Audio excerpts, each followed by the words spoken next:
Saudara-saudari terkasih, apakah saudara sudah memulai hari ini dengan penuh sukacita dan punya niat untuk berbuat baik meskipun kecil? Semoga Tuhan memberkati niat baik saudara.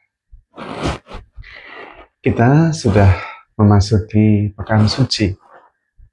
Sebentar lagi kita akan merayakan misteri Paskah, ketika Tuhan dengan penuh kasih meninggalkan wasiat, yaitu wasiat cinta kasihnya ketika dia memberikan diri, dan kemudian pemberian diri itu sungguh-sungguh tanpa batas, dan semuanya dilakukan atas dasar kasih dengan satu tujuan supaya kita merasakan keselamatan, penebusan dari segala dosa, agar kita bisa mengalami kesatuan dengan Tuhan, dan dengan demikian juga mengalami juga kehidupan yang kekal, tidak lagi terbatas kepada kehidupan sehari-hari seperti yang kita alami, karena kita sudah bersatu dengan Tuhan, dan juga itu berarti bersatu dengan kematiannya, bersatu dengan kehidupannya, tetapi terutama dengan kebangkitannya. Karena itu sebetulnya kita tinggal mengalaminya, karena peristiwanya sudah terjadi. Keselamatan sudah dikerjakan oleh Tuhan, bukan nanti, tetapi sudah. Kita tinggal menerima, mengimani, dan kemudian merasakan, mengalaminya. Terutama kita mengalami bahwa kita ada di dalam Tuhan. Dan itu yang membantu kita untuk mengalami sukacita.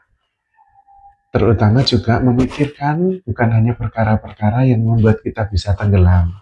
Perkara-perkara duniawi, kesulitan-kesulitan, problem-problem, masalah-masalah yang kita hadapi. Karena masalah-masalah itu akan selalu ada selama kita masih hidup. Masalah pekerjaan, masalah kehidupan sehari-hari. Tetapi dengan kesatuan dengan Allah sendiri, kita sebetulnya diajak untuk mentransendensi itu semua, melalui itu semua. Memang benar kita mengalami kesulitan, memang benar kita menghadapi banyak soal, tetapi kita tidak tenggelam, terbelenggu oleh persoalan-persoalan itu, oleh kesulitan-kesulitan itu, melainkan mengatasinya.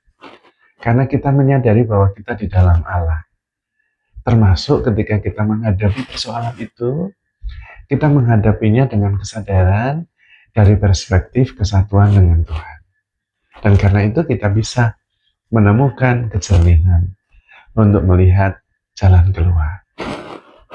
Kalau tidak, minimum kita bisa beristirahat, menjaga jarak, kemudian menyadari kesatuan dengan Tuhan, supaya dari situ bisa melihat persoalan itu dengan lebih jernih, dan kemudian menemukan jalan yang terbaik.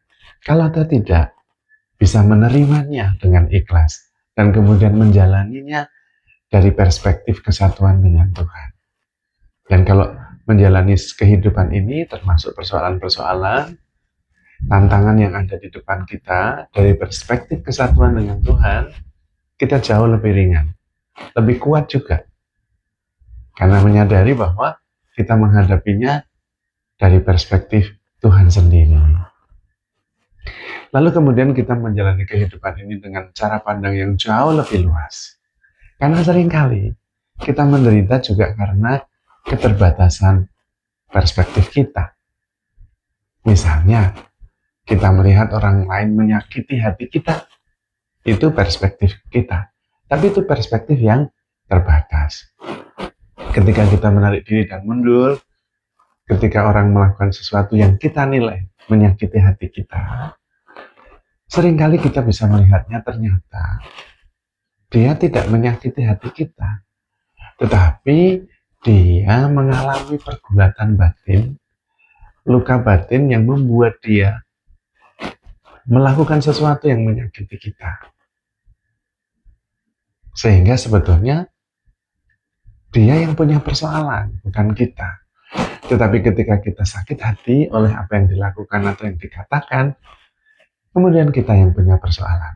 Nah, itu sekedar contoh bahwa dengan menarik diri, menjaga jarak, dan kemudian menyadari, memandang setiap peristiwa dan kehidupan ini dari perspektif kesatuan kita dengan Tuhan, kita menjadi pribadi yang bisa memandang setiap peristiwa dari perspektif yang sangat luas. Tidak sekedar perspektif yang indrawi dari apa yang kelihatan di hadapan mata kita. Dan tentu banyak contoh yang lain. Kalau ada orang lain yang merasa marah ketika kita memberi nasihat, kemungkinan kemudian kita merasa bahwa wah, orang ini tidak bisa diberi nasihat. Itu perspektif yang benar tetapi mungkin sempit. Ketika kita menarik diri dan menyadari dari perspektif Tuhan sendiri, mungkin kemudian kita melihatnya bukan kemudian memberi cap bahwa dia tidak bisa diberi nasihat, tapi mungkin kemudian muncul rasa kasihan, belas kasih yang murni, bahwa dia mengalami kesulitan di bidang itu, mungkin ada masa lalu yang membuatnya terluka, dan apa yang saya lakukan dengan memberi nasihat men-trigger luka itu. Dan sebetulnya dia belum sembuh. Nah, perspektif ini kemudian menjadi lebih luas. Kita kemudian tidak memberi cap, seolah-olah dia memang begitu dan akan selalu begitu. Tetapi malah kita menolongnya dengan tetap mengasihi, membesarkan hatinya. Lalu memang kehidupan, meskipun ada persoalan, kita bisa menghadapinya dengan lebih tangguh, dengan lebih kuat, dan dengan perspektif yang tepat, yaitu dari perspektif kesatuan kita dengan Tuhan. Dan Tuhan selalu memandang kita semua dan semua yang diciptakannya dari perspektif kasih. Karena Allah adalah kasih.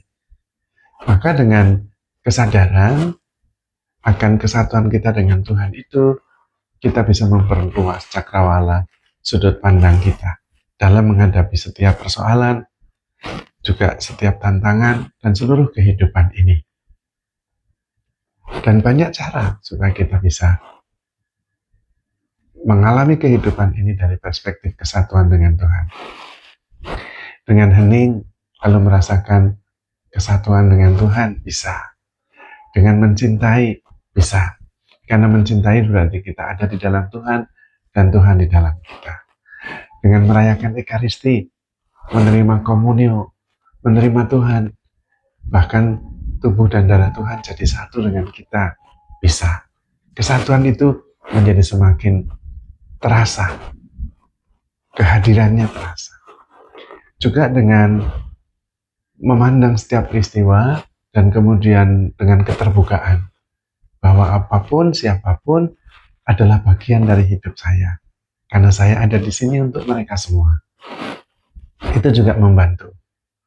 Tetapi terutama juga dengan menyangkal diri, yaitu menyangkal gambaran diri bahwa saya terpisah dengan mereka. Padahal kita dalam satu kesatuan sebagai tubuh Kristus. Memang berbeda tetapi kita tetap satu. Nah, ini kemudian juga memberi perspektif yang lebih luas. Dan kalau kita bersatu, sebetulnya kita bersatu dengan Tuhan sendiri.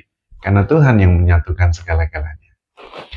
Bisa juga dengan latihan kesadaran bahwa kita ini selalu ada di dalam Tuhan. Tidak bisa lepas dari Tuhan. Karena tidak ada satu tempat yang di luar Tuhan, nggak ada.